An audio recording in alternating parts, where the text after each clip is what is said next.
we go. No.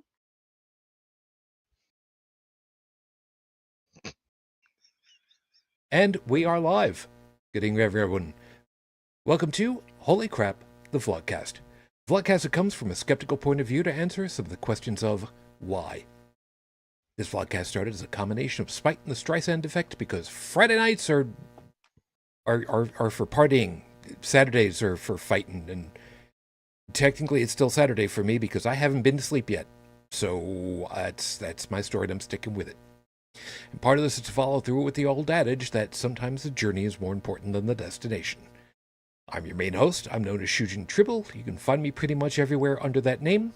It's Shujin, and I think I say on behalf of all of us, screw this whole screwed around with the clock. It's supposed to be 05:05 UTC right now, and it's not. Thanks.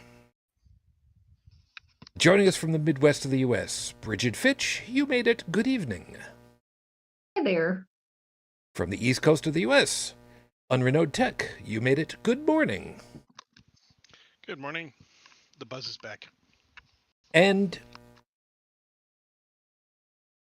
I'm sorry. Are you referring to yourself or my microphone? Actually, it just went away. That was weird. It was there and then it disappeared completely. Huh. And yes, I was referring to your microphone. It was there, but then it went away. Okay. Yeah. I'm sorry. I that was weird, man. And from Paris, Joseph is able to make it. Good morning. Actually, good very early morning, Joseph. Good half of 9 past stupid fuck o'clock in the morning. Yeah, right. Yeah. As they say in French. Yeah, this is the time of the year that we hate. Twice a year, of course, we have to deal with this whole time zone change bullshit. And I'm going to go ahead and I'm going to say that because there's literally no legitimate reason for the daylight savings time fiasco. It's just stupid. We know it's 15 degrees of latitude every hour on the globe, and yet for some reason they say, oh, no, we're going to compress the number of hours in between the east coast of the United States and the west coast of Europe so that it's, there's more daylight hours, different. No, guys, it's supposed to be a certain time. Just leave it be a certain time. We don't need it anymore. Just stop. And we have to get out to those fields, huh? Oh yeah, that's exactly what it is. It's out in those fields or watching the railroad cars go by or whatever the hell it is. It doesn't make any sense. It really doesn't. It's the 21st century. We have electric lights now. You know, that newfangled electric Edison light bulbs. We've got those now. So, whatever. With bamboo filaments. Yeah, I heard that AC current, alternating current was deadly. Gotta stick with that DC stuff. Well, I mean, it's going to kill Jumbo. It's going to kill the rest of us. I mean, that's just kind of the way that it is. Yeah. So, thanks for joining us. However it is that you would like to, you could more than welcome to join us over on YouTube as we record, because you can be part of the live chat over there. So, Stephanie, good morning. I'm trusting the weather has been behaving. I haven't checked up on you guys in a little bit, so I'm hoping things are going well. Io, good to see you there. Yeah, we pretty much agree. They need to get rid of that shit, meaning the daylight savings thing. And Fearless, you made it. Good morning. Or evening, actually, for you. At least for a little bit longer. So, hi. I saw somebody who'd posted a cutesy thing about it, how I don't recognize that there is a change in the time anymore with all of my smart devices, except for my oven, that every morning is just like, they changed time, things changed, you're not in the same timeline anymore. I remember. It's like, yeah, well, that's my car too, so I just feel bad about it because I change them and it's just like, whatever. It And was your program coffee machine. my programmed coffee machine is me. Oh, yeah, that's good. Yeah, because get a pot, boil the water, cool the water just a little bit, and then put it into a French press that my friends bought for me. You guys remember about a month and a half ago, give or take, I was lamenting how there was a French press at the shop, and I wanted to buy it, and I couldn't buy it because it was too new. So then the next day, I went to go buy the French press, and oh no, this is a new one because this one came in yesterday, so you can't buy it. And I finally, just after like 3 times of that, one day after the next day after the next day, I just finally just screw it. I told this to my friends. They bought me a French press for Christmas. That was so nice. So I've been using that. It's pretty good. It's pretty good. Anyway, I don't have very much for small talk for you guys, other than there's a live chat in Discord. There's a live chat in the Discord. I will have to just kind of partly take your word for that. Yes, there is a Discord for us. You can find the information for that in the show notes. And we do have a spot over there for stuff to put into the show notes. There's a special section for that literally just says show notes. So, yay, go that. Of which I do have to thank Io for giving me crap about. Put stuff over there. Okay, I can't in the middle of a show, but y'all can, and I get to curate and figure out what's going in. So, thank y'all for helping out on that. I really do appreciate it. Where's the live chat in the Discord? Well, there isn't. The actual live chat is on YouTube while we're going. But if you ever do want to get in touch with us, take a swing over to the Discord, and if it's a matter that you need somebody to like talk to or somebody to listen, go over to the Discord, put in an @ here or @ everyone, and we will more than likely catch wind of it, and we'll come over and we'll see if we can help you out with something. Can't promise to be, we're not trained in psychology or nothing, but we'll be more than happy to help you out just a little bit, if nothing else, just to listen and figure from there for you. In any case, I need to get things rolling over here, so how about I get things properly started? So, with 5 minutes on the clock, of course, as always, your 5-minute freestyle starts right now. Widowhood is what I'm putting here, and I don't know if that's a legit term or not. I don't really much care. I'm listening to a recent episode of Cognitive Dissonance, and amongst other things, they're talking about death and people who are going through times where they know that they are in the late stages of life because, medical stuff, because, it happens. And the section, I tried to power through it, and at one point I had to, just stop, and I just didn't want to be listening to it because I've lived through parts of this. So I put it on again on the way home from work Friday, and I'm listening to part of it, and they're talking about, and I'm kind of paraphrasing the overarching at this point, about what it's like losing a partner, and that, people don't usually, couples don't want the other to languish or they want them to move on. They want them to, continue on. And part of it was also because of the idea of those who are facing, imminent death, will write out cards, in advance for different milestones and whatnot for the people that they're leaving behind. And, the kind of thing that would be like for children. We didn't get the chance to do that. So just to keep that clear. But they were talking about how is it a good thing or a bad thing? Because on the one hand, yes, it's nice to, get something like that they were thinking of you in their last times. But at the same time, it's kind of an imposition emotionally because you're dragging somebody back in. You're dragging open another wound all over again, because for what good reason? When you theoretically you'd want people to be able to move on and not feel bad.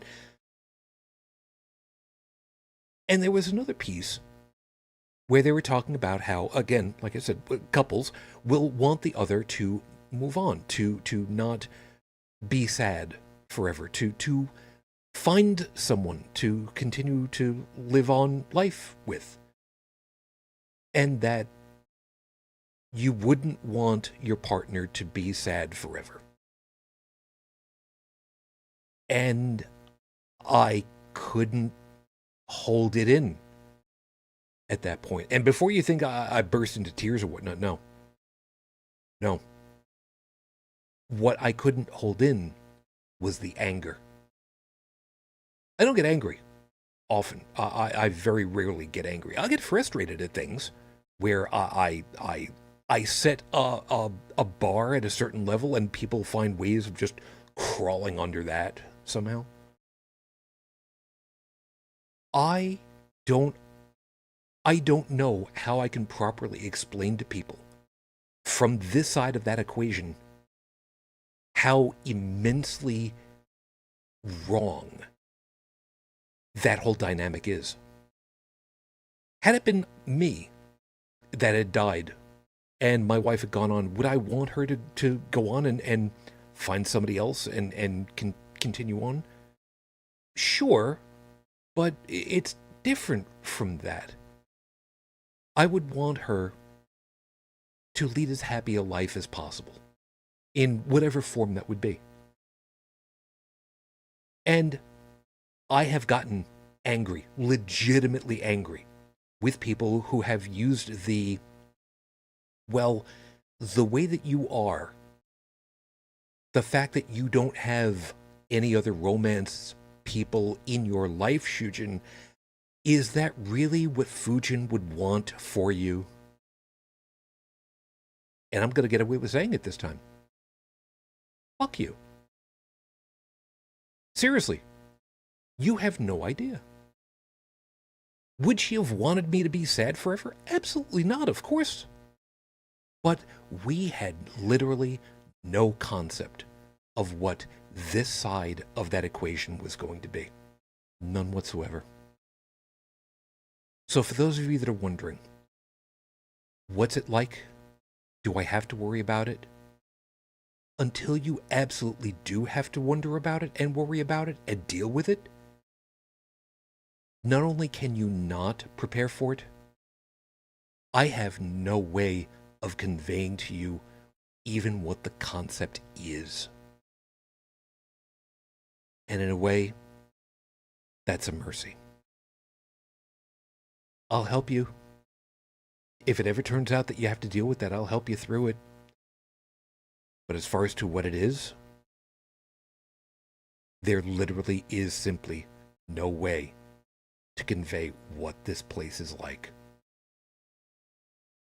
So don't ever think for an instant that using the expression of "that's not what your partner would have wanted" is a worthwhile argument. It is literally an insult. And I couldn't for the life of me explain to anybody exactly why until they've been here. Enjoy being with the people that you've got. I try.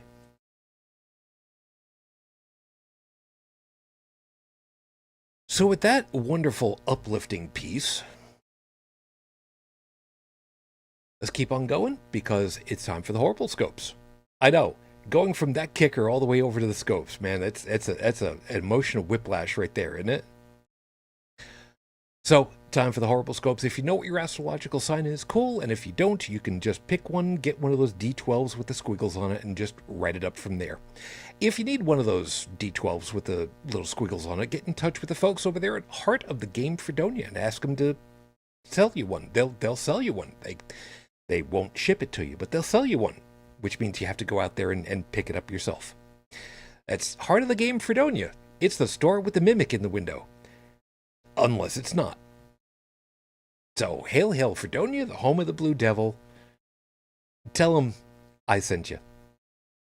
Now, under the gun and ready to rock, so we're going to have a little fun with the potpourri category for 500, please, LeVar Burton. Yeah, I'm salty about it. LeVar should have been selected as the permanent replacement host on Jeopardy, but since he's not, let's see what this category has for you all. Aries, you've got some splaining to do with your musical taste. You get your toes tapping to Bugle Call Rag as performed by Doc Severinsen and the Tonight Show Band in 1991. But the song was originally recorded in 1922. How the hell do you like a big band jazz this much and still have Ariana Grande in that same playlist? This week, add some Molly Hatchet to your musical collection. It'll be fun if just for the album artwork alone. Taurus. The devils come looking for you while you were out gassing up your car. Something about collecting on a promise from when you were in high school. Something about playing the bass in a band and getting respect. He looked pretty disappointed too. So this week, seeing as how it's a natural law of the universe that bass players never get respected, it's likely that the devil owes you some recompense. Either that, or he's going to talk to you about your car's extended warranty.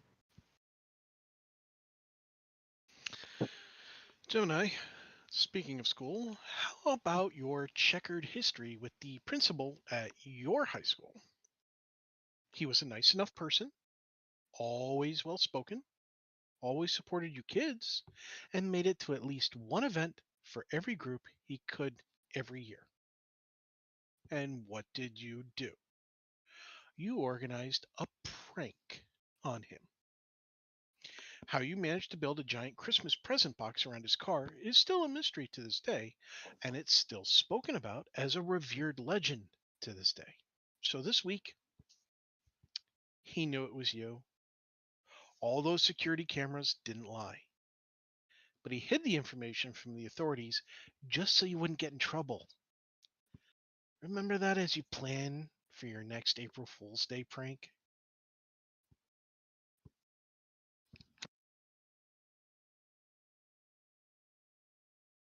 Joseph, did we lose you?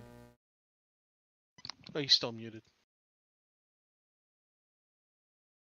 Hello. There you are. Not Yeah, anymore. yeah, Cancer Moonchild.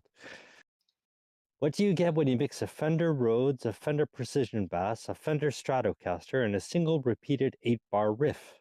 You get funk. You get so dirty, naughty, grindy funk to listen to. But you don't want to just listen, you want to play, don't you? Yeah, we know how much you miss writing music and playing in that just starting out band with the funky bass player and the trumpet wacko. Why did you leave the band just as they were getting big? We're really trying to understand your motivations there. So this week, look up the biggest Zydeco bands of the early 21st century and feel sorry for yourself at how high they're on the list. I really don't want to go through that particular list, but people want to go ahead and look it up for themselves. Go right ahead. Leo, time to plan your next vacation, but with a twist. Sure, it's fun to take a flight from New York City's LaGuardia Airport to England's Gatwick Airport, but let's do things with some more fun. Take a cruise. Sure, instead of an 8-hour trip, it'll be more like a week. One way, but hey, you can get up all you want, eat when you want to, use a private bathroom, and take a swim mid-trip. So this week, consider splurging for your trip for once, and remember, Wi-Fi plans start at only $18 per day. So plan your trip on the Queen Mary 2 now. That's something that still seems to like nag at me. You're on a cruise, on a boat, in the middle of the water, and you jump in a pool on a boat in the middle of water. Well, they can't exactly, slow down and stop so that you can go swimming in the middle of the ocean. I don't know, man. It just seems wrong. Yeah, but consider, if you go down, you're not wearing your floaties. You're going all the way down. Virgo, your music collection is for crap. No, seriously. Just because it's complete doesn't mean it's good. Sure, you've got all 18 albums put out by that one artist, but he's only ever had like 8 top 40 singles, and 4 of them were from the first album. Buying all those records didn't support them. All that money went to the record companies. So this week, he's on social media. Look him up and send him a message of thanks for the music you enjoyed. Maybe he'll write a song just for you too. By the way, if anybody wants to ask, I will admit which artist it was I was thinking of and looked up for that very specific one.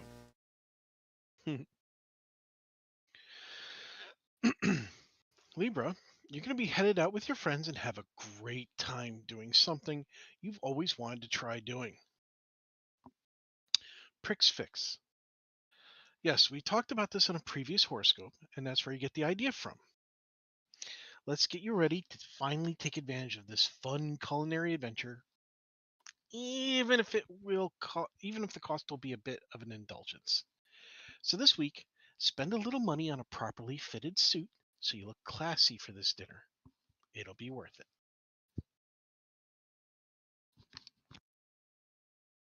Scorpio. One of the things you miss is getting pecans scooped from under a heat lamp and poured into a wax paper bag. Munching on them on the drive home and having almost none left once you get there was so much fun for you, but now you finally learned you have an allergy to them. Truly, truly a sad thing to know. But it finally explains why it got harder and harder to eat them as the drive progressed.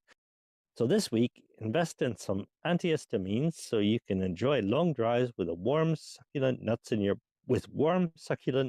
your mouth again. We know what you're thinking. You should be ashamed of yourself. But we're not. Sagittarius, no one else knows about this, but we do. And we're spilling the beans. Your favorite superhero is Wonder Woman. And not just any Wonder Woman, but the first live-action version with Kathy Lee Crosby and Ricardo Montalban. Yeah, you think no one remembers that clunker, but we do. And really, we have no idea why you like that one, though Ricardo Montalban just makes everything an instant win in our book. So this week, you don't want us to talk about your secret bondage fetish, do you? Okay, we won't. Capricorn, we know you enjoy doing cross-mixing websites, but you're really pushing your luck. Mix and matching Pokemon into weird abominations is fun for kids, but you're trying to turn them into personalized CCG cards and sneaking them into overnight games, trying to beat all the coffee-guzzling young adults. And heaven help us, you've actually managed to do it a few times. So this week, remember, Exodia is not a Pokemon card character. Stop screwing with the kitties. You're going to get some bad juju that way. I want to. I want to phone a friend. Is it? I know it's a blend of French and Brazilian. So is it Shujin? Is it Mandriva? Yes, Okay. Wasn't sure about the pronunciation. it's okay. Yeah. Aquarius. By the way, I love how you capitalize the T in this. We're not going to tech shame you here, but we kind of have to. Just because you have a handheld ham radio and a Where's the International Space Station tracking app on your phone and a big open sky doesn't mean you can take over the ISS's computers and hold them hostage. Your dreams of being an evil mad scientist are just not going to manifest. Because the Izzy's laptops are running a specialized version of Debian Linux. So you're screwed since you can't hack those machines. So this week, find some e-machines from find some e-machines from 1998 and load them up with Mandriva Linux, or at least try to. That'll make you mad real fast. And little bit of transparency. Mandriva was the first Linux variant that I tried to put onto one of the machines that I've had. So, yeah, it's my fault. Yeah. That was just before the split to Unix, I think. Could have been. I actually got it off of the CD that came with a Mandriva Linux magazine. Ooh. So that gives you a thing right there. That explains how you got a copy of it. I think I've still got my copy somewhere, Smith. That's too If you bad. don't, the time machine probably does. Actually, you read. I'll find. I know I've got it. Go ahead. Nerd. Pisces. It's that time again. It's time for you to start getting ready for the summer, meaning dieting so that you fit into your swimsuit again. No, we're not shaming you for size. We're shaming you for refusing to buy a new swimsuit. Look, that suit survived Hurricane Gloria, for crying out loud. It's time to just retire it and stop patching it up every time it splits a seam. So this week, you're not going to buy a new suit. If you're not going to buy a new suit, then make some proper cutoffs. They're always in fashion.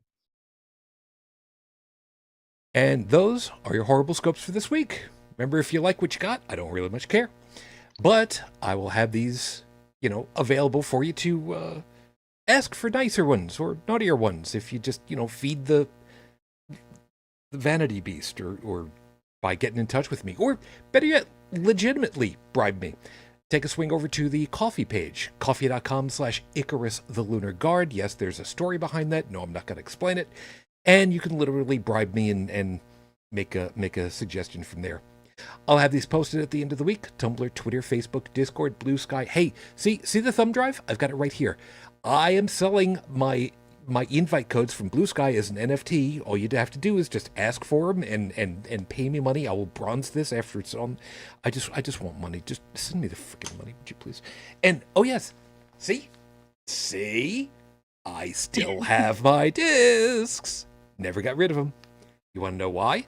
Cause this is my flip book with all of the OSs that I've ever tried to put onto something.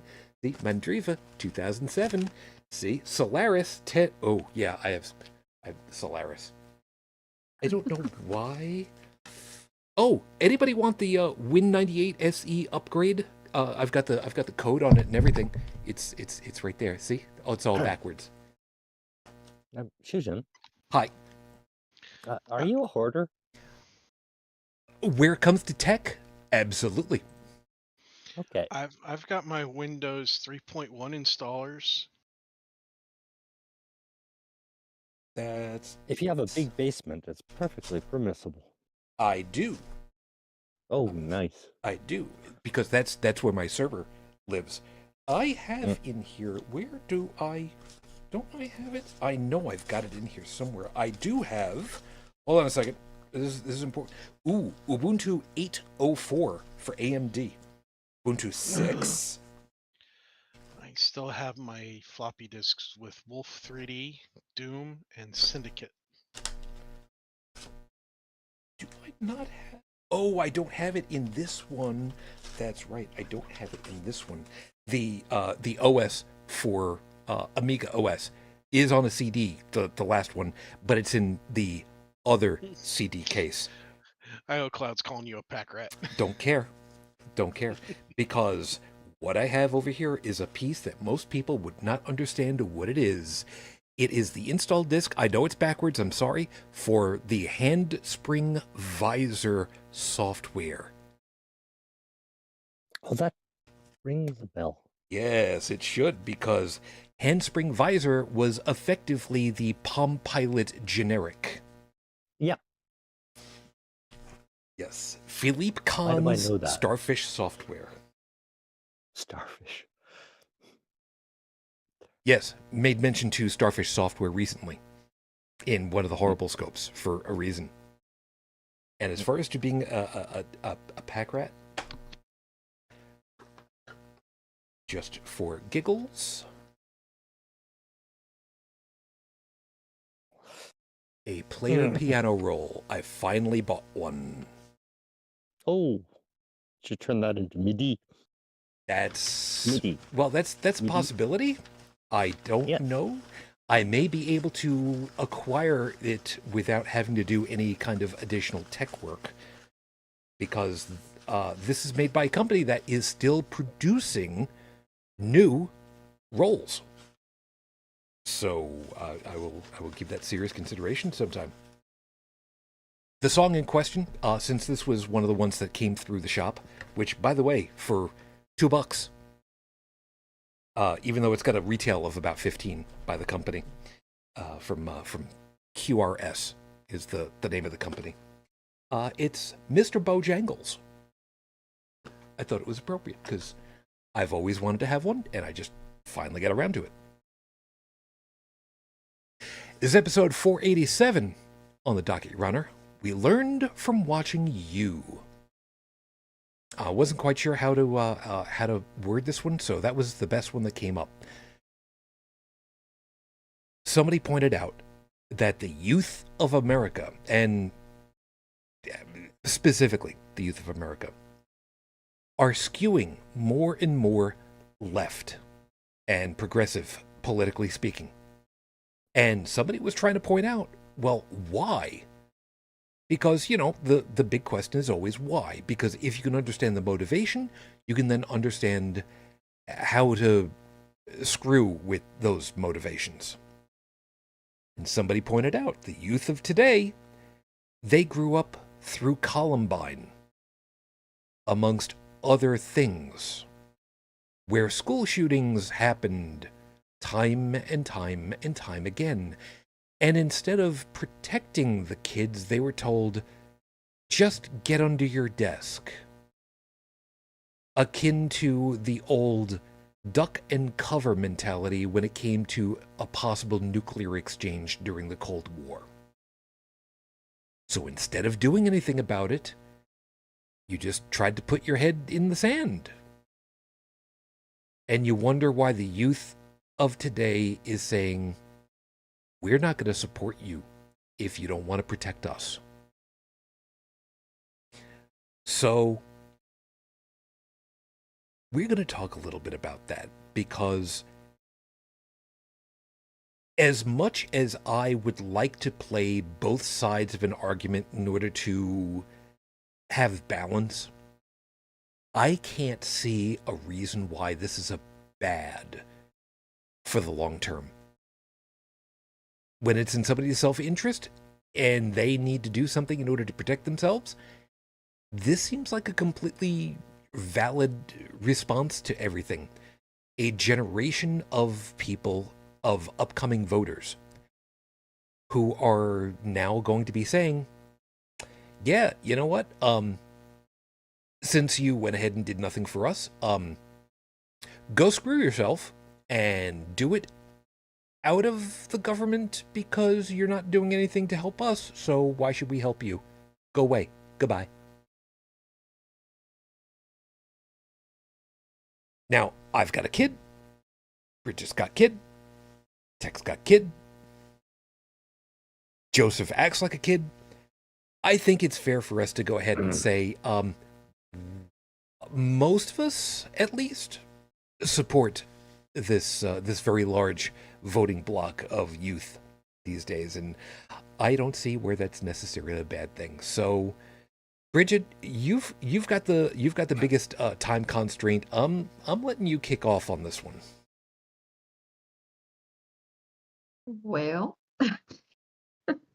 Your opinions, your thoughts, your feelings, your yes, go, or this is a bad thing ultimately that maybe I'm not thinking about. Go nuts, kid. no, I think it's a good thing that they're leaning more left and want more progressive policies. Anybody that's had to grow up with school shootings, um, they have a right to be pissed that nobody's doing anything, for gun safety. And there are things that can be done. There's just not the political will to do it. But maybe with the NRA, getting sued, maybe something will happen with, you know, not having that money coming in anymore. And the more conservative older people are finally dying off, so maybe in another generation things will be more left. That'd be nice, wouldn't it? Yeah. I hope I'm still around to see it.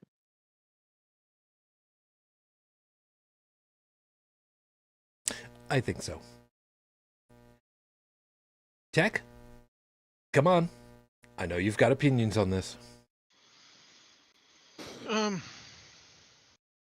Well, first off, it doesn't matter what side you're on. Whatever side you are on, you're always happy to hear that a generation is backing it if it's your side. Because people like it to hear, they like that confirmation that they're being supported by a particular group or whatever, as long as it aligns with what they like or what they hope to achieve. So in my case, the younger generation aligning to a more progressive stance, me being a crossbreed between a moderate and a progressive, yeah, it's happy to hear it because it aligns with me. Now, taking me out of the equation, looking at the state of the country, what has conservatism done positively for these kids? Nothing. Not a damn thing. I mean, some would argue that, oh, conservative in Texas is now blocking Pornhub, so kids can't get access to Pornhub. It was like, well, hey, asshole. Actually, nobody in Texas can get access to Pornhub because you put in a law into place that is not realistic and punishes any porn site for something that they shouldn't be held accountable for in the first place. The parents should be. And the conservatism has been telling them that their bodies are not their own, that their choices are not their own, that their lives are not their own, and that they should be happy being poor and constantly in debt and without health insurance and without anything. Our government, the way a government's supposed to work is the people pay the taxes, the government takes the taxes, it pulls the resources, and then it goes and it does positive things back for the people that are paying the taxes. And of course, people don't want to hear that because it's labeled socialism. Yeah, but it's democratic socialism. It means the people get to vote on what that pool of money is used for. It's not just the government saying, "Oh, you're going to get this and you're going to get this and you're going to like it." It's no, we are supposed to be telling our government what we want that money used for, what that big pool of money is used for. And half of us are saying, "Oh, just do whatever the hell it is you want with it. We trust you," which is the dumbest thing that you could be saying, because you're just giving up all your authority and your rights as a taxpayer. And the other half is going, we'd really like something nice. We'd like some health insurance. We'd like to be able to take care of our loved ones. We'd like at least a little bit of a reprieve from having to tread water just to keep our noses above it. We'd like a little breathing room, so to speak.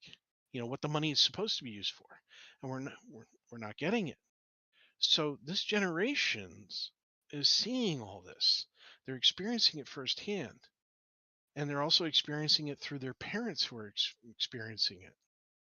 And they don't like what they see. So they want this progressive stuff. They want more, they want better health insurance and more readily available health insurance, like what they see other countries have. Because one of the beautiful things about the internet is that we can share our experiences all over. And they're seeing on the internet, on television, all over, that other countries who don't even have half the amount of wealth that we do actually have better home lives, better experiences, better uh, coverage, medical, dental, mental coverage. And we just, what do we have? We got a damn good military. Okay. Um, that's kind of it. You know. Yep. Joseph, I hear you getting ready to go ahead and jump in here. Go for it. Actually, no, but So much for that. yeah, well, it's kind of hard not to get angry when one looks at. Yeah, I'm always amazed at people who have to come up with conspiracy theories when the actual evil is just like it's unrolling in broad daylight just in front of them. The real issue to deal with is just like it's like watching a movie and I don't know. I'll think up an analogy. No, that's fair. Yeah, and okay, kind of sidetracking for a second. There's a thing that we've talked about for several years at this point, where this is not going to seem like it fits with it all, but just bear with me for a second. During the previous presidential administration, where people who were in their, let's say, 80s and more, who were saying, you see this tattoo that I've got on my arm? Yeah, this is exactly the same kind of things that happened that got me a tattoo on my arm. And it was blatantly stated out there that, look, been through this before. We've seen this happen before. Don't let this happen again. That's just what you said you were going to do. And what Joseph's saying about how so much of this, and I hesitate to use the term evil, but it's kind of hard not to, is just blatantly out there trying to steamroller its way in broad daylight, and in some cases succeeding, is one of those things where, and Brigid, again, gonna bring it back your way. When people are taught history in order so that they can understand what has happened, how things ended up getting where they got to. In situations like this, where the history as to what was happening in Germany in the 1930s, or more appropriately, post-World War I, through the 30s, up into the 40s, when history properly covers what happened socially, economically, and they understand the context of it, how can that not be seen as a good thing for stopping exactly that same thing from repeating itself? Well, I mean, it is a good thing to see it and be able to recognize it and put a stop to it. But you have to be taught history. And I'm afraid that we're losing that. Education's one thing that has really been destroyed in this country. And it seems like it's getting worse.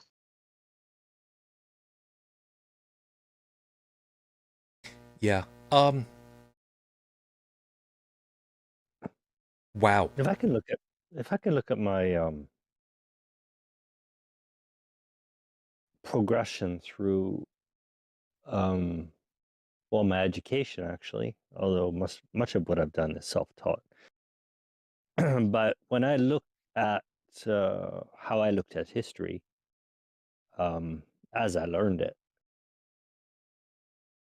Something going on there becomes increasingly real. Like we have, how can I explain this clearly? But I mean, you have to have a sense of humanity before you can really understand history. You have to be able to empathize and imagine yourself in situations outside of, you know, what you go through every day. Like, for example, this is kind of off the line, but I mean, it's the only reference I have in mind. But I mean, for example, being a medieval peasant. Can you imagine yourself being in that kind of situation? No, I can honestly and legitimately say no, and a good portion of it is from ignorance of what the conditions were there to in that time frame to begin with. That's exactly it. And the more you learn about history, the more you learn about the geopolitical, well, the political climate, you know, who was pulling the strings, what choices you had from day to day. Yeah, the more you learn about who control things, the more you learned about what choices you have from day to day, and that you can empathize with. So it's an entire procedure. So like just simply pointing at something and saying, "Hey, that happened before, and it's happening again."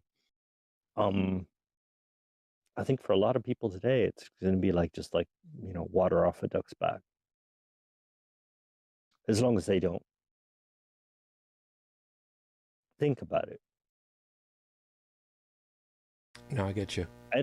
And there's a reason behind, you know, the more one thinks about it, the more one examines history, you know, there may have been like situations like the Third Reich, and there may be situations like China, and there may be situations like Catholicism, and there may be situations, um, you know, but the more one examines different dictates, you know, one there they see the same thing happening again and again. It takes a different form, but it's somebody calling the shots to make a situation favorable for themselves and not giving the people who they're calling the shots for any say in the matter.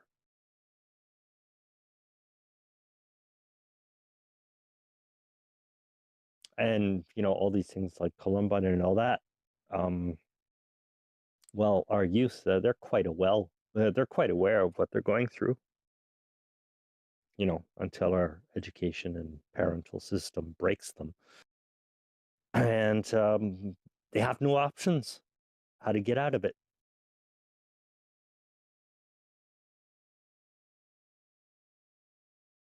That was a bit all over the place. Sorry, I was trying to say a lot of things at once, No, but I get you, and I'm trying to process a number of things simultaneously. Um, Tech, anything there for you? Um,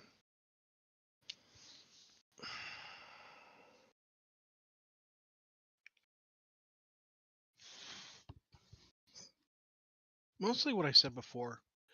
Um, the government's not listening to the people. The younger generation is they're screaming for help. And the Democratic side of the two parties is listening more than the Republican side. Um, but neither side is enough. I mean, we're in a country where now this isn't anything new. This has been going on for a couple years. But uh, case in point, Kellogg's, the company, the CEO of Kellogg's, or the chairman, basically said that if the poor are hungry, they should turn to cereal for dinner. And it's just like, yeah, but cereal prices are going up too, so it's no longer the cheap as what it was. And to combat the prices going up, they're actually putting less in the boxes than they used to. So this doesn't help, especially when the CEO is making roughly about $12 million a year eating at 4-star, 5-star restaurants, having a personal chef and everything else. And you're saying, oh, well, if you're hungry, just eat our product, the one that he made millions of dollars off of, which is It'll not be good for me. cheap anymore. This country makes money off the poor. This country, the businesses are making gross levels of profit, like disgusting when I say gross. Yep. Not the difference between gross and net, but as in obscene amounts of money. And they make it off the backs of the poor and the impoverished. They're gouging the illusionary middle class. Let's say what it is. There's no middle class, upper class, and lower class. We're all working class. You're either filthy, stinking rich, or you're as a what's the word? My brain just farted. You either own lots of land and company manufacturing and everything else, or you're a worker. Period. End of conversation. Workers take different forms, everything from blue collar to white collar to whatever, sitting behind a computer to manual labor, but you're a worker. And the working class is completely divided amongst itself. We're not fighting back at all. The young generation is starting to get a little bit of a, ooh, yeah, there really isn't that much difference between my family and the family up the street who doesn't have to eat cereal for breakfast, but they're hurting too. Even though they're a little bit better off than me, they're still hurting. So they're a little bit smarter about it because they're seeing it for what it is. Again, this is why they're moving more towards the progressive parties and the Democrats and so on. But until we actually have legislators in this country, politicians in office who are telling the companies, no, you're not doing this anymore, who are telling the billionaires, no, you're not doing this crap anymore, this crap is going to stop. It's not going to get better. But what worries me is that in spite of them doing this,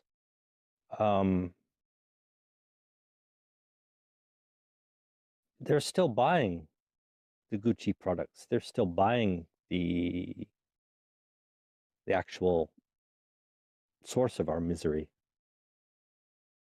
And part of the problem with that is because what other legitimate options are there?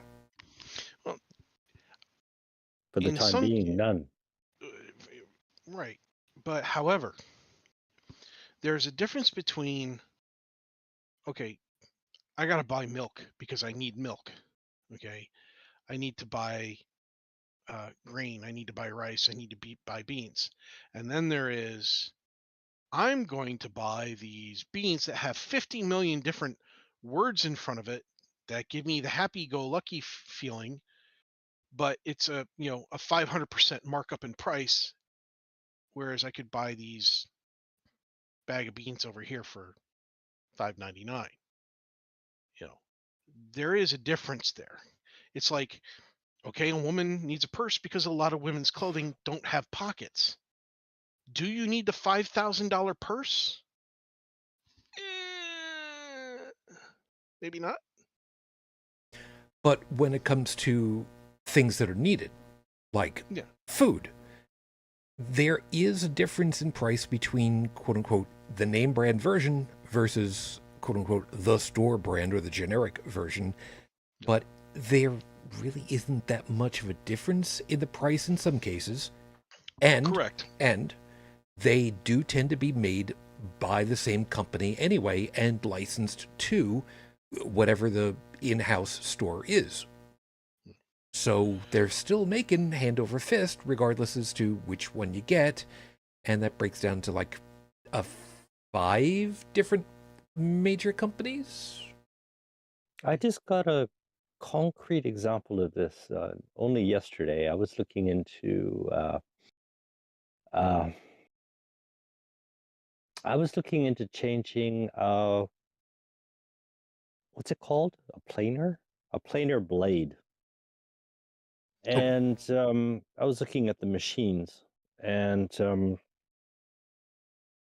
there's out of maybe 30 American company names.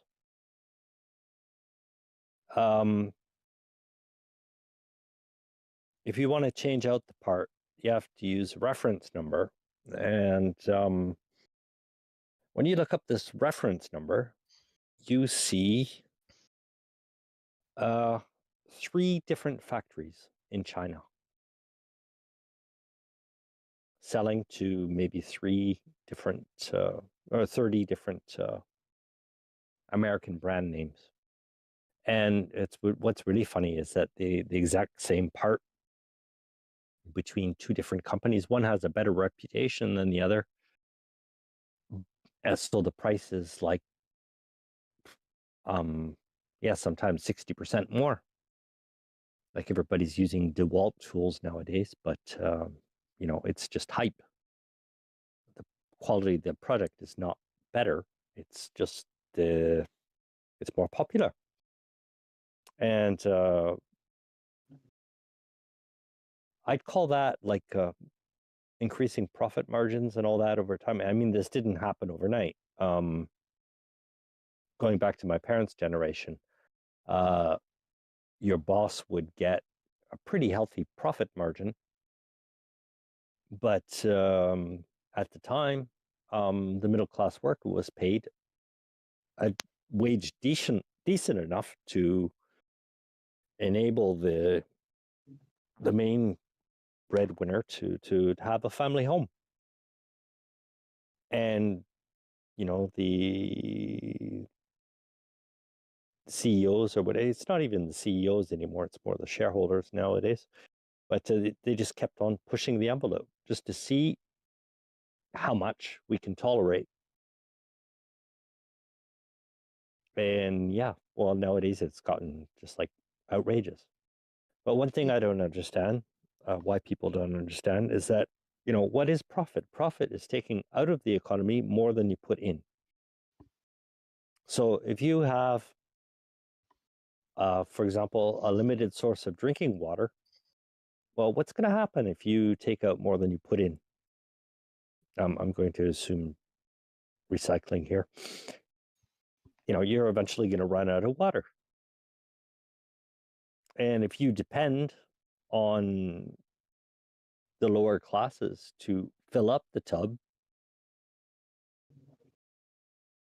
there's irony in there. There's there's hypocrisy. There's pretty well everything to make you angry. And I mean, this shit is like right in front of us. Oh yeah. Nobody's talking about it. Yeah. In that frame, anyways. Yeah. I'm also kind of keeping track of the time at the moment for reasons.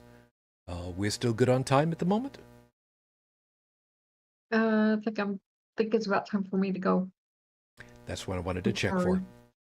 Not a worry. Sleep tight. Yeah. So take care of yourself, hon. Glad you're able to make it. And do have a safe night. You too. Nighty. See you next week. Why'd she have to leave early? She's got a needed thing. extra rest. She's got a thing. Okay. She got a thing. A thing She about got a a thing. thing. Yeah. Yep. Ain't no worry about a thing. Oh, never mind. So yeah.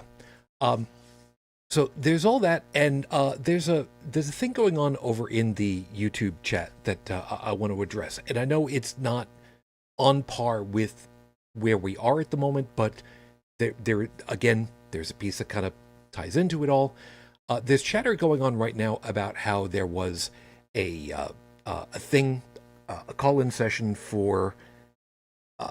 Well, let me just find the thing over here.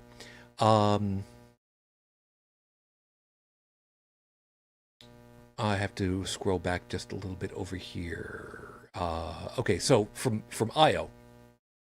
City Hall 2 Tuesdays ago, a caller called in, and with the anonymity of safety of being behind a phone call, he went and talked about the show with conspiracy theories. I'm probably mispronouncing it. I'm sorry. I'm not familiar with the term in particular. The chatter goes on about different pieces about this, but here's where I wanted to get over in here.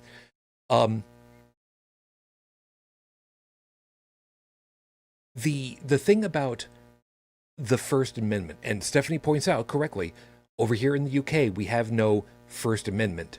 I'm going to make sure I clarify that in a second. We do have the right to speak the truth. You can say what you want, but you get consequences. The First Amendment here in the United States is the one that is oft condensed into the freedom of speech, freedom of assembly, freedom of religion, and there's pieces about it. It's better worded, of course, in the original Klingon, but, whatever, right now, it's late, and I'm not going to be bothered to go ahead and haul out the phlegm. The First Amendment, the protection that it's supposed to give to people regarding the concept of free speech, which is a poor term for it, is that the government cannot the government cannot restrict someone's speech just because it's against them. That's a part of it. That's not all of it, but that's a part of it. Right. And it's a very important part, which is the reason why if somebody goes into a theater and yells bomb, they can be prosecuted, even though they had the freedom to go in the theater and say that. If there is not a bomb. Speaking out, if there is no bomb, because they're not speaking out against the government, they're inciting a riot. Correct. And you can be considered causing a riot if you've incited one other person to act because of it. If you want to get on a technicality, that starts getting into some technicalities. You don't want to be playing around with that. But, and this is the reason why I brought up if there's a bomb, it's legit. Saying something that is detrimental to someone's character has been brought up in the early days here in the United States, and I'm trying to remember if it was even before the United States became its own legitimate country, here in New York State. Now, I forget exactly who it was that was saying it to whom, but there were disparaging things that were said about someone, and memory serves, someone who was a governor or mayor or something like that, some uppity, lofty position of authority and whatnot, a public figure, and they were brought in for and again, I don't remember if it was libel or for besmirching their character or whatever it was that they were brought in for. And the person used a completely novel defense, which was, yes, I said all these things because they're true. And I want you to go ahead and take a second to think about that one for a moment. You besmirched someone's character. You talked bad about them. You painted them with a brush that said that they were a bad person and they should never be dealt with in society or professionally or whatever the case may be. And your argument was, yes, I said it because it was all true and I can prove it. And guess what happened with that? Guy defended himself and defended himself well, and it worked. And it was, if memory serves, it was literally the first time that the argument came up of, yeah, I said it. What are you going to do about it? I'm right. Something like that, and the reason I'm bringing this one up in particular is that doesn't call that something like that doesn't fall under the auspice of what the First Amendment thing is. It is a personal thing between people, The First Amendment covers someone complaining at the government. So, for instance, if you wanted to protest by walking on a publicly accessible sidewalk along a road and throw the middle finger in protest at police driving by and maybe say besmirching things about the police, even about the individual, whether or not they want to go ahead and run you in because they think that they've got a thing, because they want to police feelings, it's legal. It's perfectly legal. It's eminently legal. It's been to the Supreme Court, the highest court of this land, who have actually said, yeah, somebody wants to go ahead and throw the finger at you because you're police, suck it up and take it. Because that's the way it's supposed to work. Now, people want to go ahead and argue back and forth about individual to individual. That's a different matter.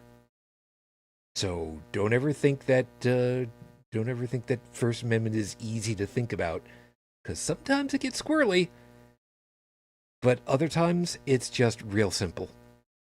Who's the person talking to? Is it a governed person in their government capacity? Sorry, suck it up, take it. Which is why the First Amendment Sorry, go on. Does the First Amendment concern only government? I think it concerns everything. No? No, not everything. You can say things that are... It's the free speech, right? Free speech in reference to speaking to the government, because it falls kind of along with the idea of the quote-unquote redress of grievances. You're allowed to... What is the actual... It's the First Amendment, right? The First Amendment to the Constitution of the United States, What is yes. this wording? Just out of curiosity. That should be easily available. Oh, it is. I'll Google it. Wait a second. Because I hear free speech everywhere, and I've never taken the time to look it up myself. I just realized my own laziness. Well, I mean, you're Canadian living in Paris. I'm sorry, I don't see where you not knowing the wording of the First Amendment is being lazy. Why the hell would you ever need to know it, really? Yeah. Well, yeah, when it comes up so much in conversation, yeah. But I think that probably a lot of the time, the people even bringing up free speech and citing the First Amendment don't even know the wording themselves. So, well, if you want the First Amendment, it says, and this is taking from constitution.congress.gov. I'll put it in the Constitution. Yeah, I've got it. Okay, so it does concern the government. Yeah. Congress shall make no law respecting an establishment of religion or prohibiting the free exercise thereof, or abridging the freedom of speech or the press, or the right of the people peaceably to assemble and to petition the government for a redress of grievances. Okay. Right. So every time that you hear about somebody going to their local town hall and speaking out against the actions of the politicians that are there, in that they're disappointed with how they handled a particular problem or how they spent the money or whatever, and those politicians have the police escort the people from the building, under in handcuffs, that's actually breaking the First Amendment. And the press doesn't really call that out very much. Free speech zones, anyone? This is going back to like fucking Bush Jr. I mean, it's one thing to say, okay, the person came in and started swearing, and we agreed that the town hall would have no curse words in it. Maybe it was under the premise of we won't be using what we consider to be foul language, and this person broke that agreement when they attended the town hall. Okay, fine, whatever, But if a person comes in, they've got their time, they have their 2 minutes, and they come in and they say, "Look, in addressing bill whatever that you put forth, we voted no. You went through with it anyway. Here is the survey of the town. We are deeply unhappy with it. We need you to roll this back." And somebody else said, and then the politicians go, "Oh, we don't want to hear about this. If you bring it up in the rest of your 2 minutes, we'll have you escorted from the building." And it's like, wait a minute. It's not about what you want to hear. This is our time to tell you this. You are supposed to be listening to us. And I'm like, okay, escort this person from the building, place them under arrest. Wait a minute. The press should be jumping all over this shit because this is the first step to silencing the press. When you silence the people, it's just another hop, skip, and a jump to silencing the press. And they're not doing what they're supposed to be doing when this shit happens. The press should be jumping all over this. They should be making it front page news that, hey, look, the people are being silenced by their own local politicians. This is the name of that politician. This is the event that occurred at. This is how they broke the First Amendment right of this person. Here's what's going on.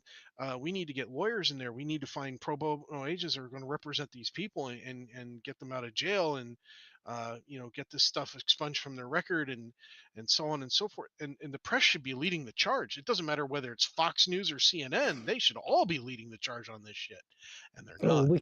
We could have something else to say about the press itself, because even they've become complacent.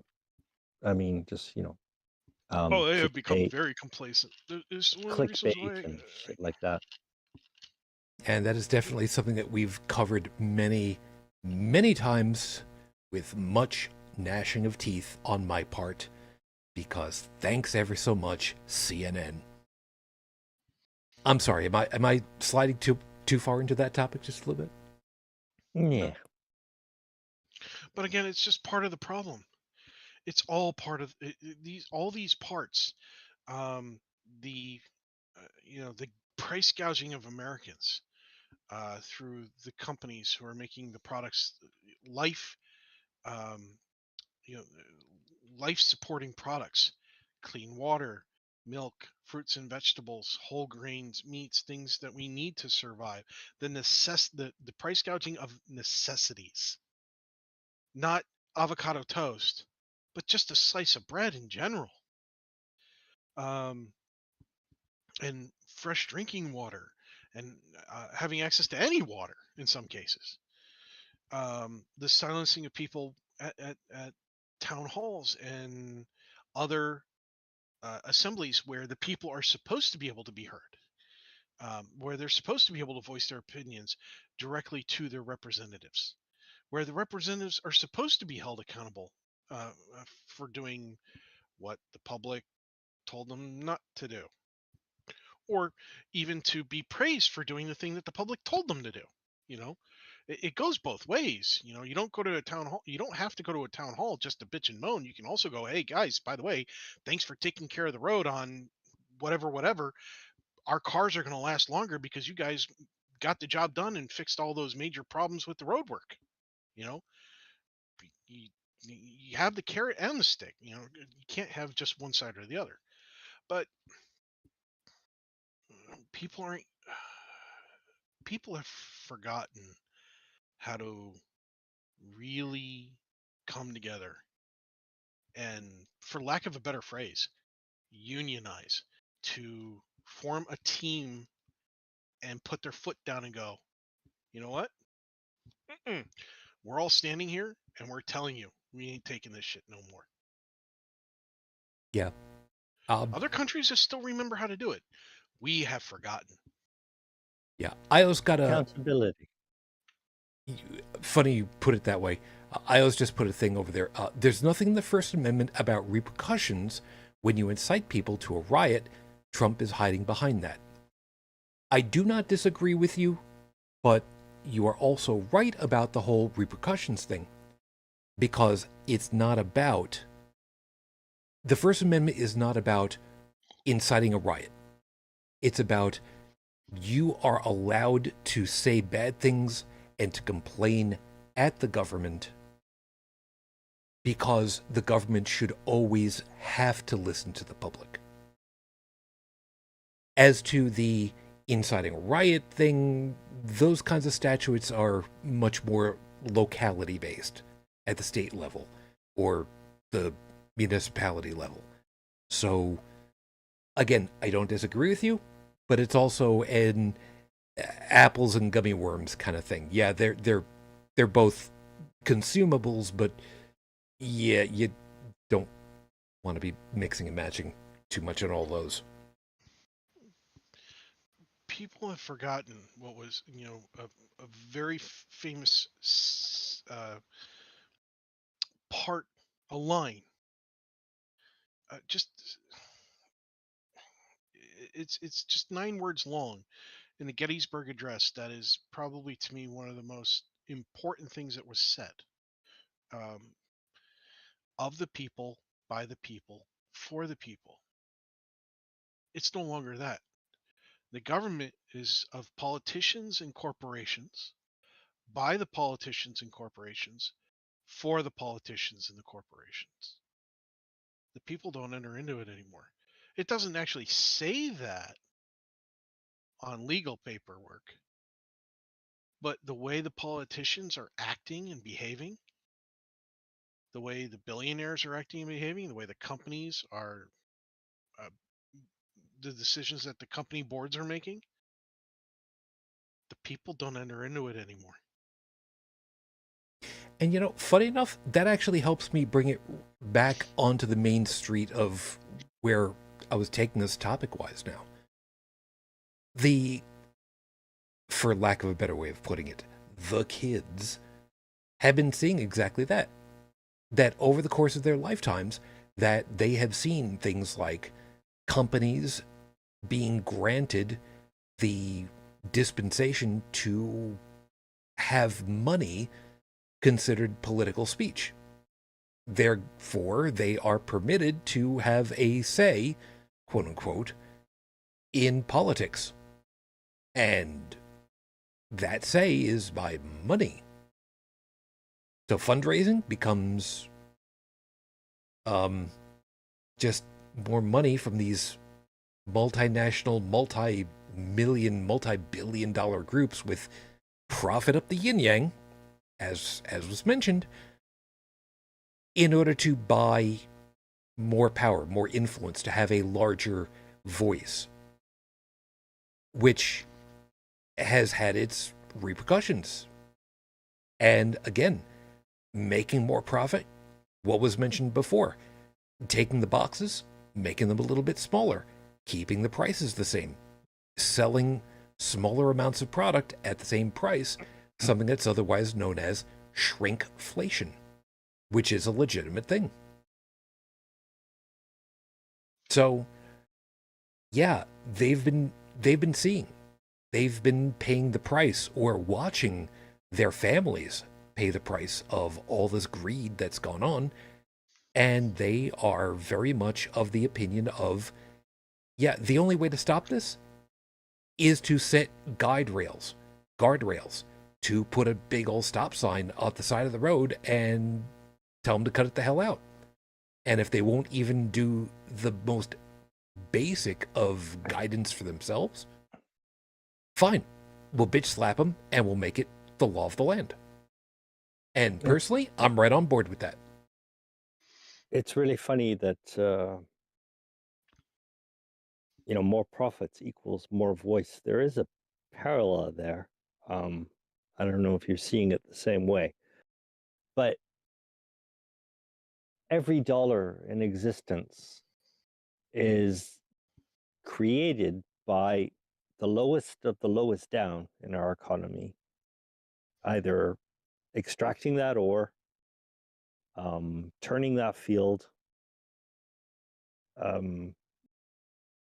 Basically, every dollar is someone's work, like real work. And as far as I'm concerned, once it's goes into share, once it's extracted from the economy for other purposes, like for the shareholders, it doesn't exist anymore. As long as, but it does exist as long as we maintain that illusion that it does. And so basically, when profits equals voice or votes, if you want, if you take the fact that you've had, all of these people, this mass population working to create these dollars, and these dollars after are being used to, buy Congress or buy whatever influence, what's going on is actually, um, those doing the manipulation are actually taking other people's work and using it to their own benefit. They're deciding for other people what the law should be without their say, which means that basically the politicians or whoever, they're taking the work of people after learn. It's funny, it's ironic. There's two-time things happening there. First, they earn a profit off the workers' back, and then they use the benefits to influence, to keep the money flowing in the same direction into the same pockets. Yeah. But it basically comes down to a few deciding for the others, deciding for them what their future is going to be. But I can take that one step further, as that those who should be outraged about that aren't. They're not doing anything about it. So it'd be nice to stop the buck and say, oh, those evil shareholders. Well, we're the ones buying the products, and without working ourselves to look for or even consider or even talk about any other propositions, any other options. And we're still allowing them to do this. And part of the problem is, how do you fight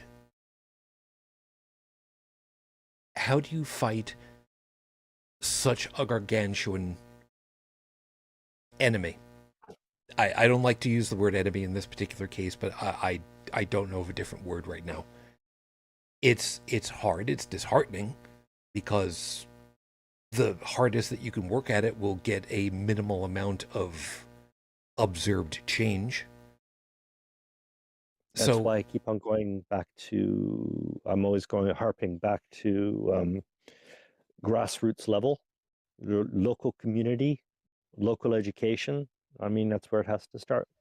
Yep. And just like, I don't want to say ignore everything beyond, but take your local options first. Oh, absolutely. And before buying the mass, whatever. Yeah, and that's why this still fits topic-wise for me. That as the education for these kids has had an opportunity to pick up in some ways, with online assistance, with needing to see how everything is tried to cope when there is a serious monkey wrench thrown into the works, a worldwide medical panic. And I don't know that panic is even the right word for it, because it was completely legitimate. And seeing how everything had behaved, and how taking advantage of all of that ended up becoming the norm. And the kids are more they are more observant than adults tend to give them credit for. Kids observe. Kids learn a lot because they're brought into schools in order to learn out of books and reading and trying to engage. I get that, sure. But kids are great at pointing out adult hypocrisy. Kids are sponges that are just waiting for information to fall into them. And it does. It does, absolutely. And when things don't make sense, they're the first to see it. We actually have to be trained to overlook hypocrisy, to overlook, I'm going to look first to my sense of comfort. And if I'm comfortable, hey, I'm not going to question things. But if you see it's what I'm going back to empathy again, is that if you're not willing to think beyond your own sense of comfort, your comfort can have consequences on somebody else's comfort. And, that takes some thought to get to that point. Yeah. It's too easy to just say, hey, I got mine, so fuck you. Which, Without saying fuck you. It doesn't even go that far. Yeah. It's just people nowadays just seem to think, well, I'm fine. And what's wrong? yeah. Yeah. And that's exactly what it is. The observation that you don't care is an easy one to just observe. It doesn't matter if you're a kid or if you're an adult.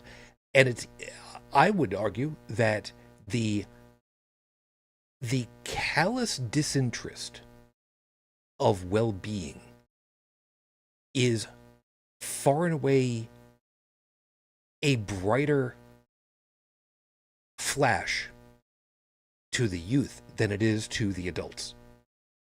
Because for the adults, in a lot of ways, we have become, I don't want to say complacent, but we have become jaded, cynical, that, yep, there's another school shooting, and yep, they're just gonna do nothing about it again, aren't they? No, but I'm fine. Versus, I just lived through a motherfucking war zone where I go to school every day. Why aren't you trying to protect me and my friends and the 12 people that were just mowed down and the 3 teachers that were trying to protect them? Why won't you fix this? They're motivated. I tell you this, if it were me, you bet your ass I'd be motivated. My best friend just got their brains splattered all over the hallway. You bet your ass I'm going to do everything in my power. If I were a minor and I didn't have any voting rights, don't care. I would stir up hornet's nest every opportunity that I got. And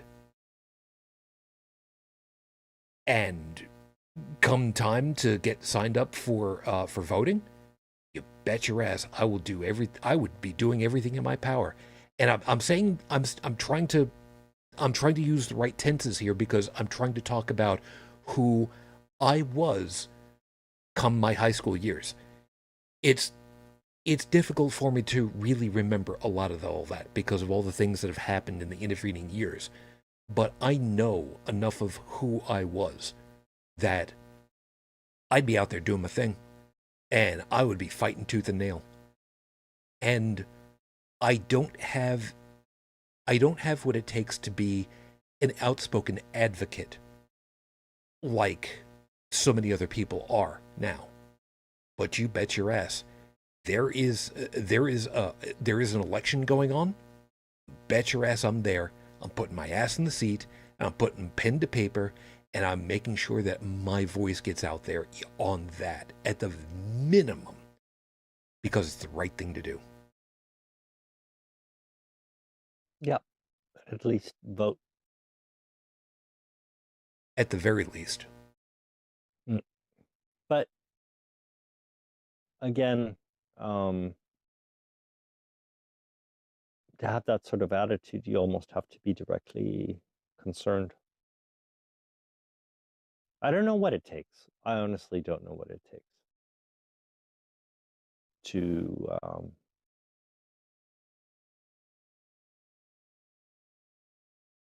to get people to actually change their opinions. Well, with any luck, we'll see it inside of our lifetimes. I would very much like to see it because I don't have any intentions of dying anytime soon. Thank you very kindly. Stephanie pointed out, and oh, I cannot give you enough thumbs up right now. Taylor Swift has been demonized by MAGA, and I'm going to add Republicans, because it's not just the MAGA contingent, but Republicans in general, which is a broader scope on this one. Taylor Swift has been demonized by MAGA because she encouraged her fans to register to vote. What? Taylor Swift, who is one of the biggest musical artists currently out there, has been telling her fans, the people who have been coming to her concerts, watching her concerts in movie theaters, even though it's not live or anything like that, has been encouraging them to get registered so that they can vote without advocating for a political party, just telling them, get yourself ready, get out there, sign up, and vote. Good. And you know what? They're going absolutely bananas. They're absolutely hating it because you ask these kids to go out there to vote, and what are they going to do? They're going to vote for the thing that is the most important to them right now, which may not necessarily be the best thing in the world for everybody involved. And I'm hearing these arguments, and I'm just like, my dude, welcome to democracy. And if that happens to be that they don't want you and they're a larger voting bloc, they will vote your ass out. And I will be one of those people who's going to be blowing up balloons at home and having my own party, because I've got Prosecco in the refrigerator. So I would be more than happy. I'm not going to get myself drunk again. I'm not going to do that. Is that a threat? It could be. Okay. The jokey part of that aside, is that a threat? As far as to...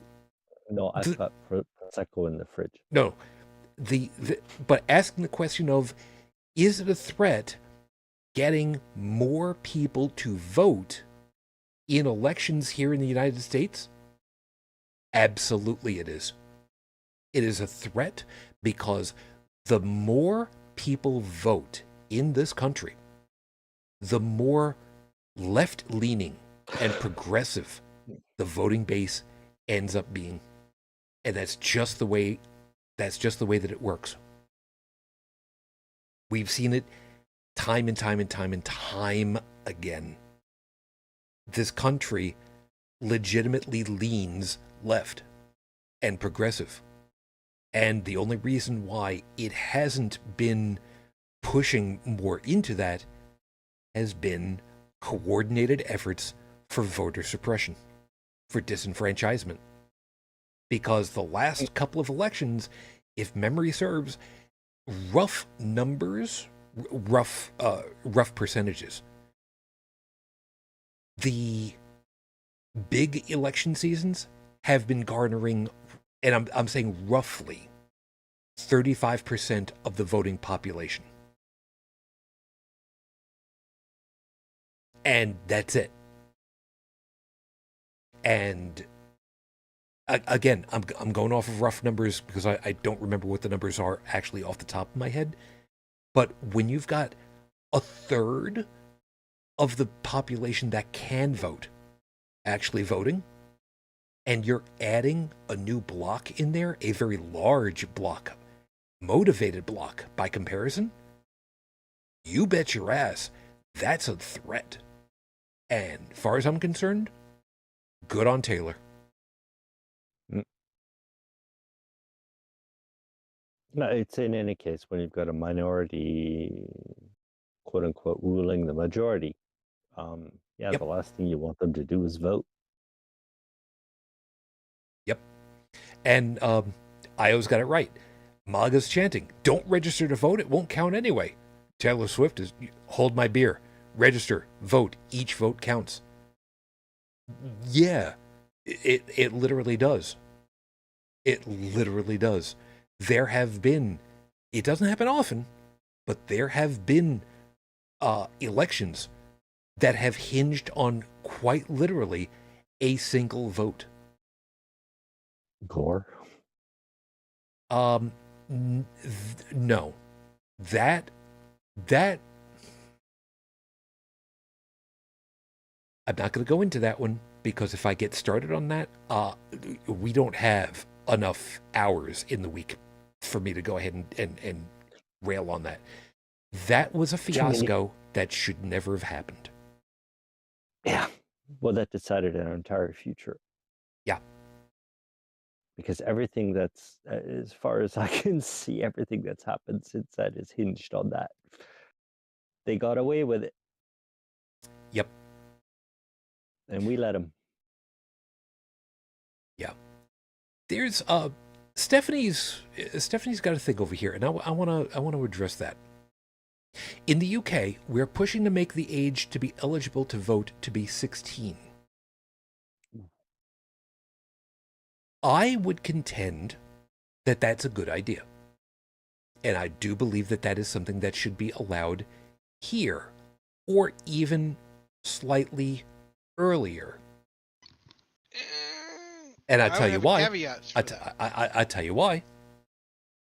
If you are working and paying taxes, you should have a vote, a voice into how your taxes are utilized. So if you are a quote unquote common 16-year-old in junior high school or high school working part-time after school here in the United States, you should be allowed to vote. Failing that, you should not have to pay taxes on income until age of majority, which is typically viewed as 18. Although for various different things, age of majority is 16 here in New York State, if memory serves. So there's a thing about that. So, and I say typical 16 because there are rules and regs where you can work at farms and whatnot and be paid younger than 16. Sorry? 14. Yeah. 14 with parental consent. Yep. Now, part of the problem is, of course, that starts to butt up against the whole idea of a poll tax, which is illegal here in the United States. You're not allowed to keep someone from voting who is otherwise eligible by age without having paid certain fees to be able to vote. But if you're making money and you're paying taxes, I don't see any reason why you shouldn't have a voice in how your taxes are going. I would argue that if you're going to do that, you also need to bring back civics as a mandatory course in all pre-college level institutions of education instead of limiting it to college level.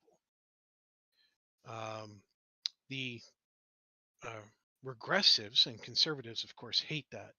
They got rid of it when it was learned that, oh, look, when black people take civics and they understand the rights, they know when their rights are being trampled upon. We can't have that because we like segregation, that kind of bullshit mentality.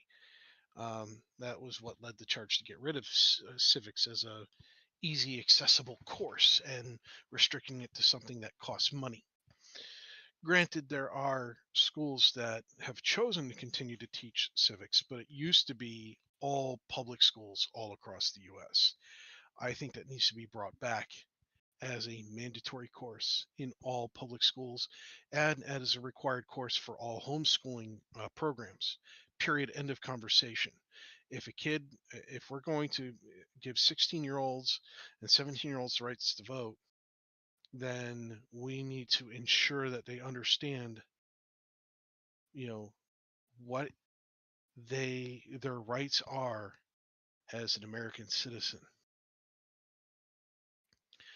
And the reason why I'm saying, honestly, let me rephrase this. Let me backtrack. I think we just need to bring it back. Period. Doesn't matter if we regress if we lower the voting age or not. I think it needs to be brought back. Period. End of conversation. Full stop.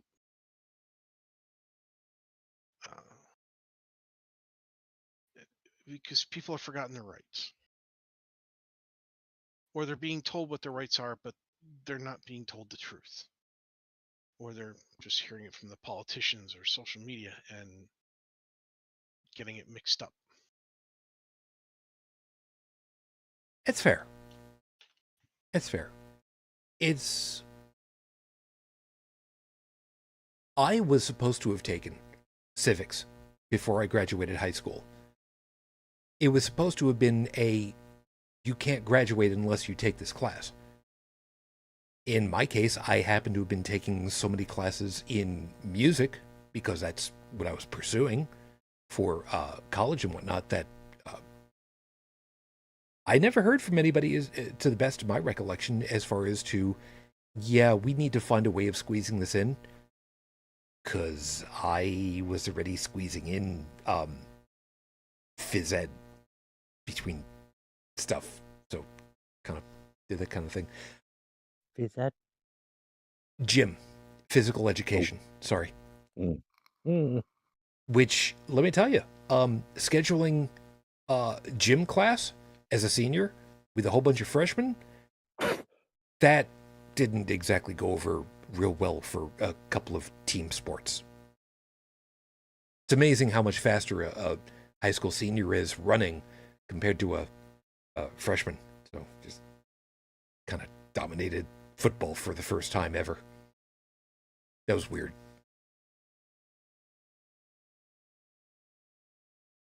Then again, I also went head-to-head with the gym teacher in badminton, and I almost beat him. I actually had I actually almost beat him, which kind of surprised him. Never been beat before. Badminton, I know. Leave me alone.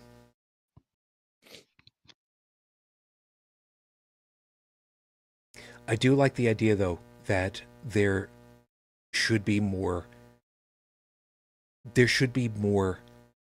education on the front of what is your civic responsibility and your civic rights. Period. Because I'd be happy with just letting kids know that your voice matters. It oh hell does yeah. count. Oh hell yeah. I mean, now what do you have to say? Yeah, as a kid, for me, the only time where I legitimately thought where my voice would matter was when they had quote unquote an election, a vote for Trix cereal back in 1980, I think. 1946. Trix cereal in 1980. Cut it out.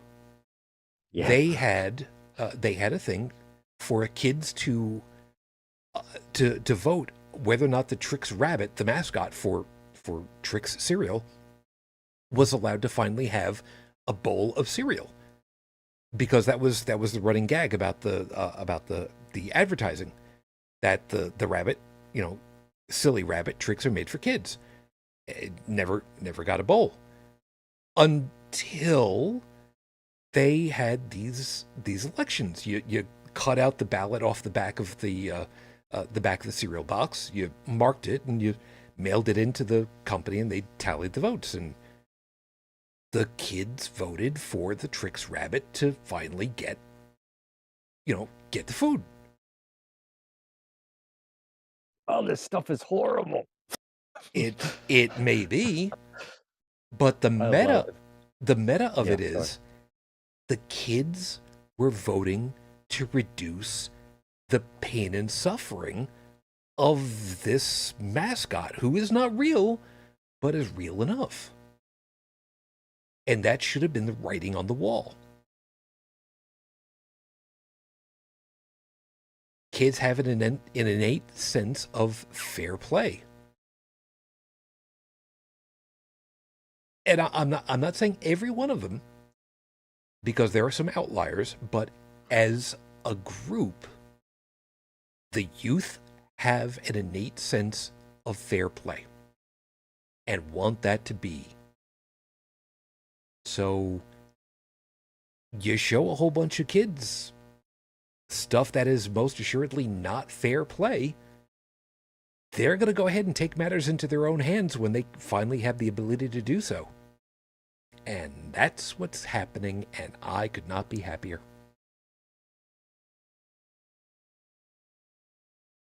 Generally speaking, the kids are all right.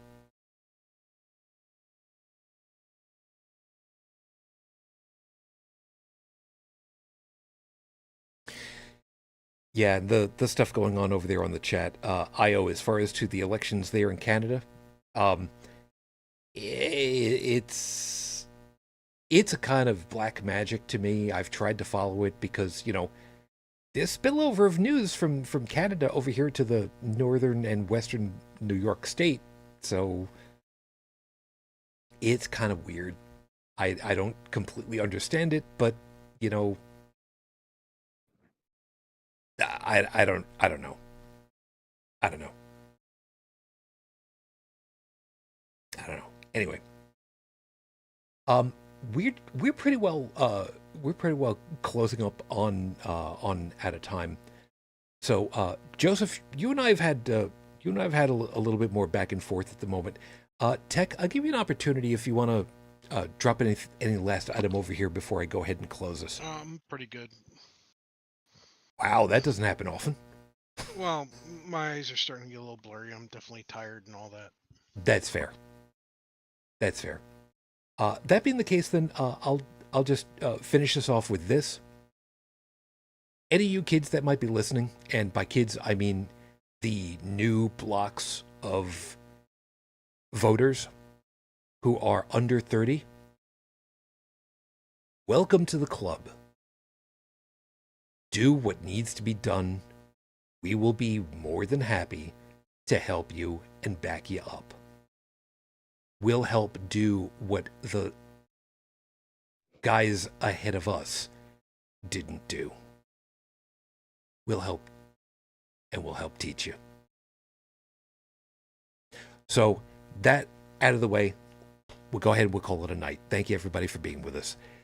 We hope that you found something worthwhile in all of our perspectives and you got something to think about for the week ahead. Over in the live chat, guys, thank you. Io, Stephanie, Felis, I know that you guys were all in there at some point or other, so thank you, of course, as always. I look forward to taking a look over at the show notes section and seeing what pops up over there. But I got to add into it. Joseph, thank you. You take care of yourself, and hopefully we'll talk to you next week. Yeah, I should. Yep, I'm at home for another week, so hey, it's not exactly. I don't exactly have a pressing schedule. Fair enough. You take care of yourself, man. You too, sir. Tech, I'm glad you were able to make it, and I didn't have to meet you because you might have been doing things like reading the alphabet, starting at the last letter. No. But I'm glad you're able to make it. You take care of yourself. You have a good week, man. Yeah, you guys too.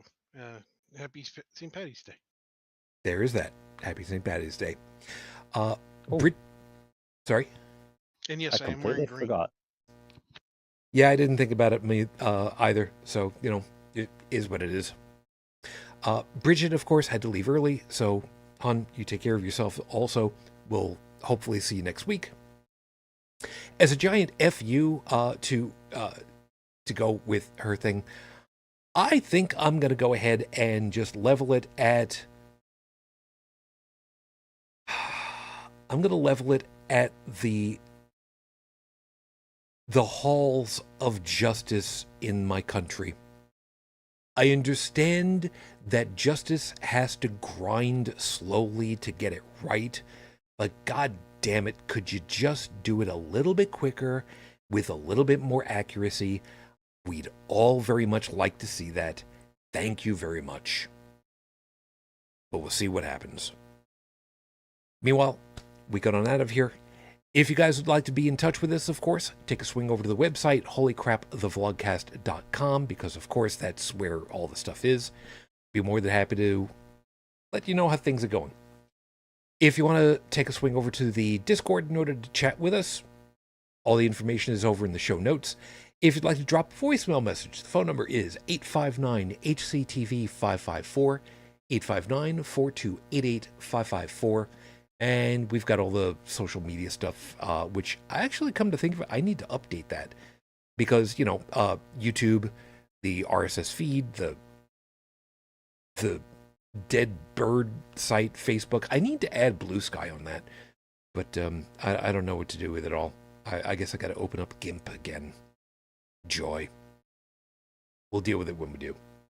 But in the meantime, please take care of yourselves. Please stay safe, stay healthy.